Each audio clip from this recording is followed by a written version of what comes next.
शेखर जी, सहारनपुर। हम्म।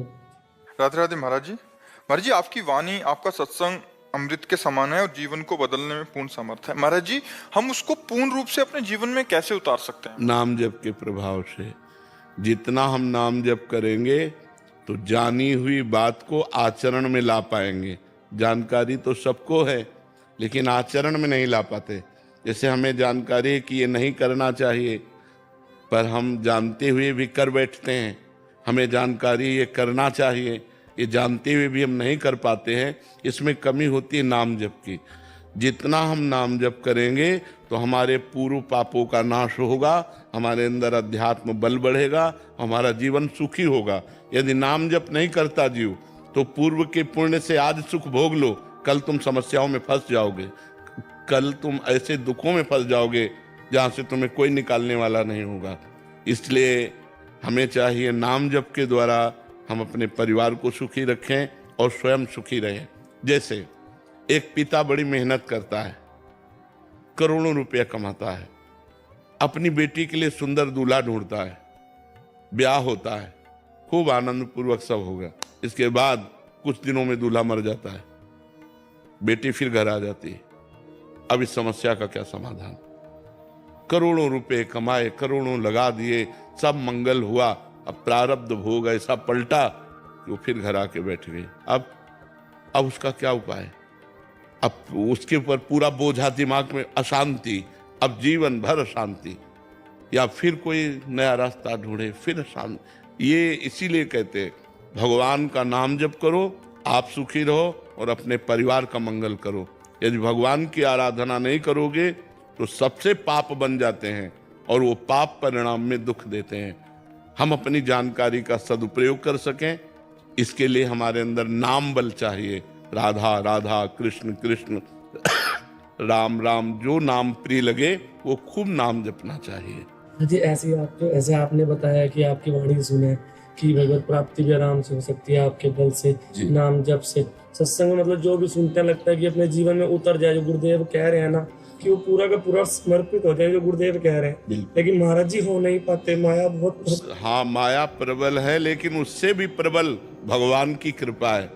हम भगवान की कृपा पर भरोसा रखें और नाम जप करें, एक दिन हम जरूर जीत जाएंगे। ये अफसोस होता है कि दीक्षा लेने के बाद भी पूर्ण समर्पण नहीं हो पा रहे। हाँ, बिल्कुल अच्छी बात है, ये अनुभव होना अच्छी बात है कि कमी हमारे अंदर है कि हम भगवत समर्पण नहीं कर पा रहे। हमारे ऊपर गुरु कृपा है, हमारे ऊपर इष्ट कृपा है, एक दिन निश्चय विजय प्राप्त करवा देगी। ये शब्द याद रखो, एक दिन ये निश्चय विजय प्राप्त करवा देगी यदि हम दैन्य और नाम जप करते हैं।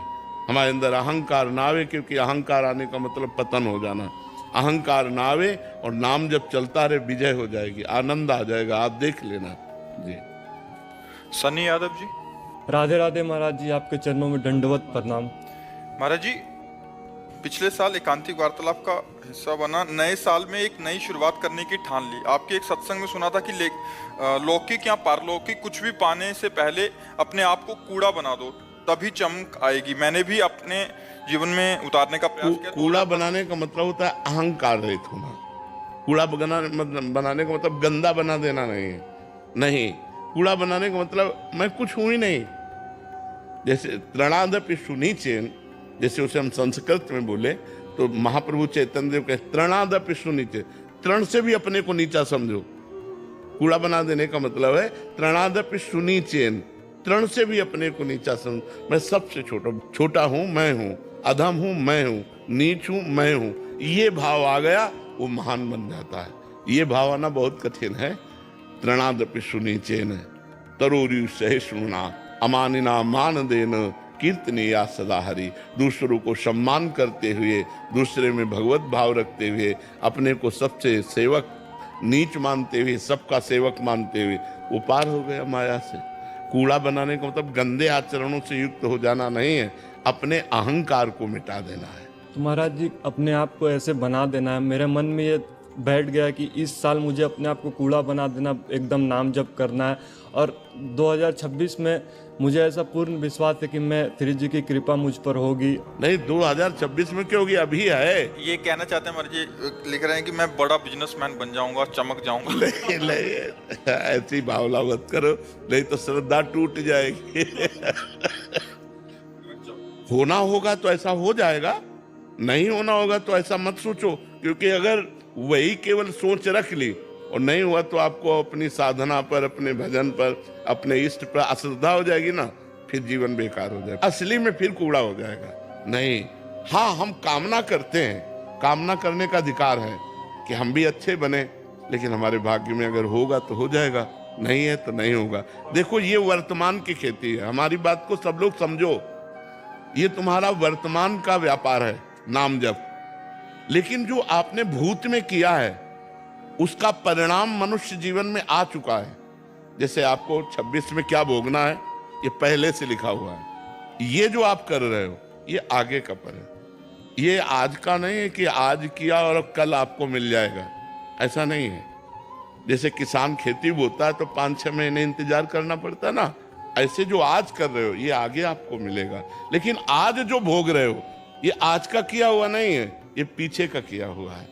मान लो आप नाम जप कर रहे हो, चकाचक कामनाएं पूर्ण होती चली गई, तो नाम जप से नहीं हो रही, ये आपके पूर्व पुण्य से हो रहे हैं। नहीं, ऐसे कितने नाम जप करने वाले जो दुखी हैं, जिनको सुविधाओं की जरूरत है और सुविधा नहीं मिल रही है, और बहुत अच्छे से नाम जप कर रहे हैं, तो क्या है, उनका पूर्व का पाप नष्ट हो रहा है।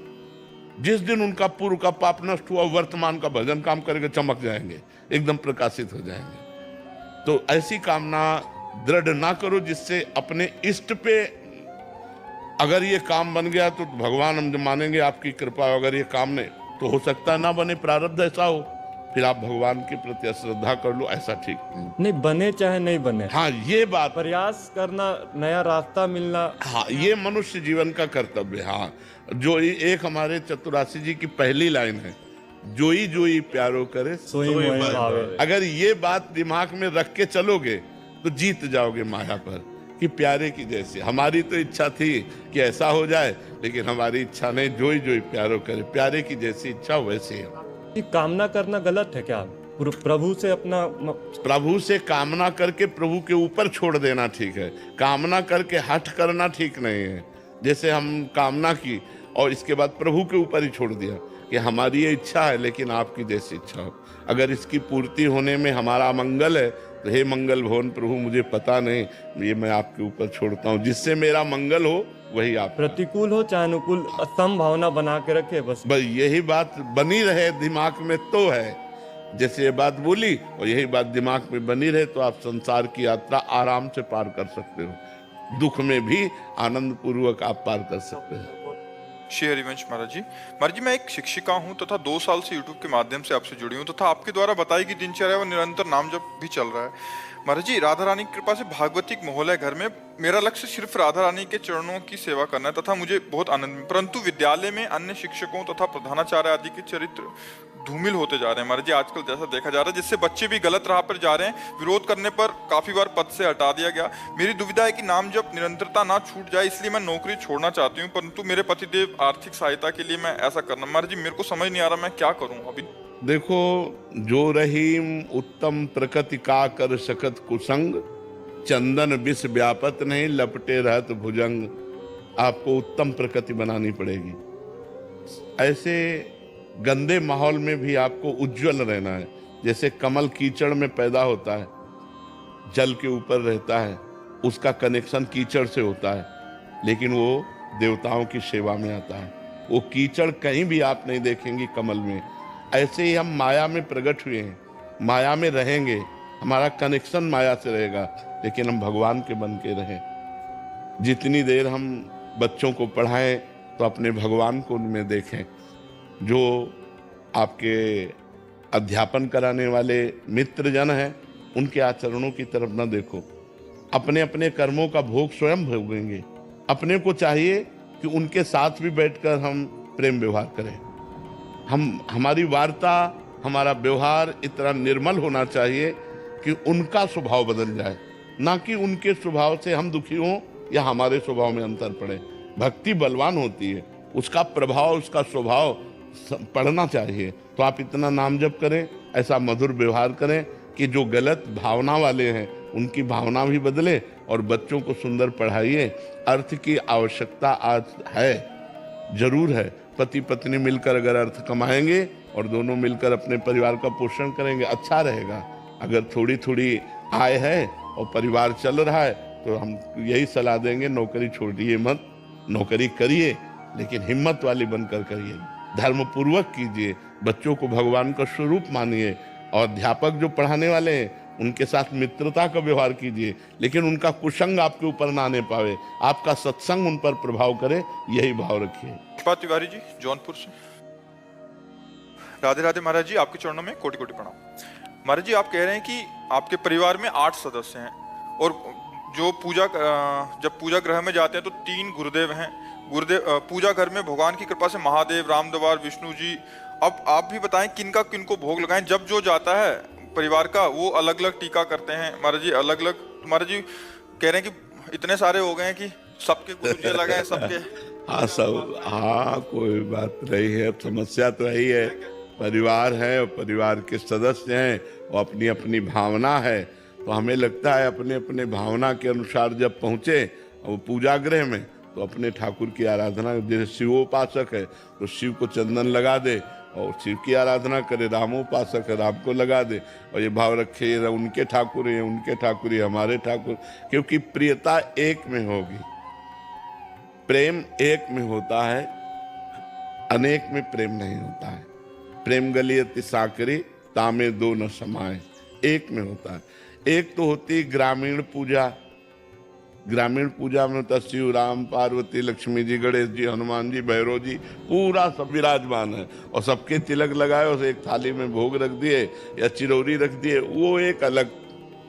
लेकिन जब आराधना रंग लाती है तो फिर एक रह जाता है, फिर उसमें ये सब नहीं चलता है कि पूरी। जैसे गृहस्थ में पंचदेव का महात्मा है, पंचदेवता की पूजा की जाती है, इस महात्मा से घर में रखा है। तब तक जब तक पंचदेव का महत्व है, और जब महादेव का महत्व आ जाएगा तो सब फिर सब देवाधिदेव, देवाधिदेव।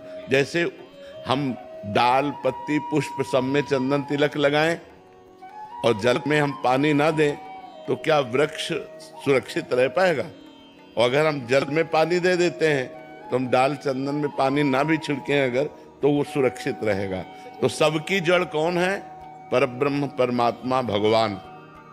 हम कोई नाम नहीं ले रहे, परब्रह्म परमात्मा भगवान।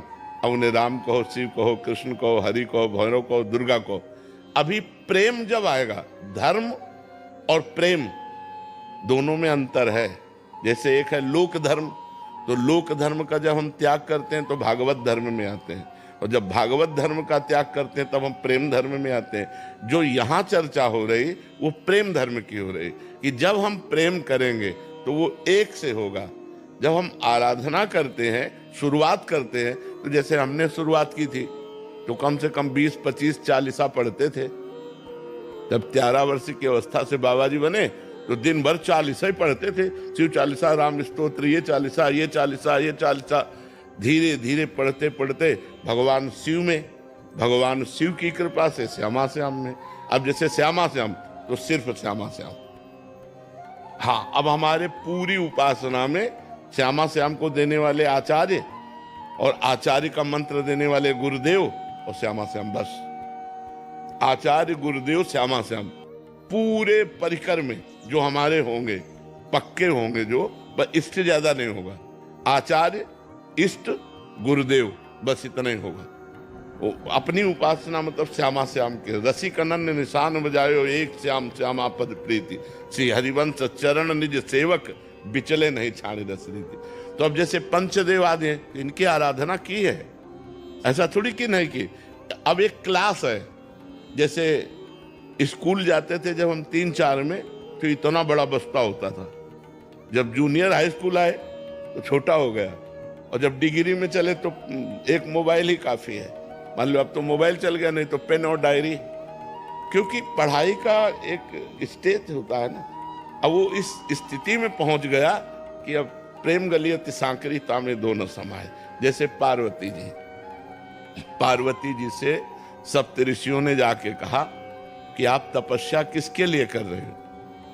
तो उनका हमारी बात सुनकर आपको हंसी ना आ जाए, क्योंकि मैं ये तपस्या भगवान शिव के लिए कर रही हूं। तो उनका शिव में क्या गुण है बड़ा वर्णन किया और कहा हम तुम्हें भगवान विष्णु जो वैकुंठाधिपति लक्ष्मीपति है वो तुम्हें दिला दे। तो उनका माना महादेव अवगुण भवन विष्णु सकल गुण खान, जेहि कर मन जेहि सम रमय ते ते ही संकाम। कोटि जन्म लग रगर हमारी, बरऊं संभुनता राहों कुमारी। अंबा ने अनन्य निष्ठा प्रकट की, कोटि जन्म लग रगर हमारी, बरऊं संभुनता राहों कुमारी। वहां जब प्रेम की बात आती है तो फिर एक रह जाता है, और जब प्रेम तक पहुंचने की बात आती है तब अनेक होता है, ये भी पूजा वो भी पूजा वो भी पूजा। तो पंचदेव ये हमारे धर्म विधान है पूजा करने का, लेकिन धर्म विधान से ऊपर है प्रेम विधान, और जब प्रेम विधान आ जाता है तो फिर धर्म विधान अंतर। जैसे देवराज इंद्र पवन, अग्नि, सूर्य, चंद्र, हम इन सब देवताओं की आराधना किए और सब कोई प्राय करता है। भाई सूर्य चंद्र अग्नि इन सबकी आराधना होती है, लेकिन अब जैसे आ गए तो अब कोई मतलब नहीं। और अनन्यता जब एक उपमन्यु नाम के महर्षि हुए हैं, तो बच्चापन की से उनकी साधना चली। एक बार वो किसी दूसरे ऋषि के यहाँ गए तो उनके यहाँ गाय थी, तो गाय का दूध उनको पीने को मिला, तो घर आए और अपनी माँ से कहा मुझे गाय का दूध चाहिए। और वो तपस्वी जंगल में रहने वाली, कभी किसी जजमान से नहीं, तो उन्होंने जो जंगली चावल होता है उसे पीस करके सफेद करके कहा पियो। या उनका स्वाद नहीं, गाय का दूध नहीं माँ, तो उनका अगर दूध चाहिए तो तुम्हें जानना चाहिए कि हम लोग विरक्त भाव से जीवन व्यतीत करते हैं, संसार का प्रतिग्रह नहीं लेते हैं। अगर तुम्हें चाहिए तो भगवान शिव की आराधना कर, तो वो क्षीर समुद्र का तुझे दूध देंगे जिसमें भगवान हरि शयन करते हैं। मंत्र दिया पंचाक्षरी, और दाहिने पैर के अंगूठे केवल खड़े होकर बाल्यावस्था से 10,000 वर्ष तक भगवान शिव का स्तवन किया। कलयुग में इसीलिए बड़ी कृपा है कि बहुत जल्दी भगवत साक्षात्कार हो जाता है, क्योंकि अपनी उम्र है 180 है, वहां तो 10,000 वर्ष तक। तो जब 10,000 वर्ष तक उन्होंने तपस्या की तो भगवान शिव पहले शिव रूप में नहीं प्रकट हुए। नंदिकेश्वर एरावत हाथी बन गया, भगवान शिव देवराज इंद्र और पूरा परिकर देवराज का समाज। वरम ब्रूहि, वरदान मांगो। तो उन्होंने आंख खोला तो उन्होंने कहा मैंने आपको तो बुलाया नहीं। देवराज इंद्र से कहा मैंने तो भगवान शंकर की आराधना की, तो वो निंदा करने लगे। तो उनका बस तुम ऐसा मत समझो कि हमारे इष्ट की हमारे सामने निंदा कर दोगे और तुम सुरक्षित रह सकते हो। देवराज इंद्र तुम्हें अभी भस्म कर सकता हूं, बस प्रार्थना है कि आप सादर चले जाइए। पर वो देवराज इंद्र तो चले जाएं, वो भगवान शिव ही थे। फिर निंदा करने लगे तो उन्होंने तुरंत अघोर मंत्र का प्रयोग किया। अघोर मंत्र भगवान शिव का मंत्र है, ये सिद्ध किया जाता है। जब ये सिद्ध तो उन्होंने जो मंत्र लेकर ऐसे किया तो नंदिकेश्वर प्रकट हो गए और कहा स्वामी का मंत्र स्वामी पे चला रहे हो, देखो कौन है। तो देखा भगवान शिव। ये अनन्यता। अब आप देखो शिव अनन्य, तो देवराज इंद्र से भी लेने के लिए कुछ तैयार नहीं हो, कहा सादर आप वापस हो जाओ। ये प्रेम में होता है, हाँ ये निष्ठा होती। तो जो से गणेश, गौरी, कार्तिकेय, नंदिकेश्वर, भगवान शिव, ये हमारी पूजा की प्रारंभिक स्थिति है, लेकिन जब वो स्वरूप में आएगी तो एक में स्थित हो जाएगी। हाँ, एक में समाहित हो।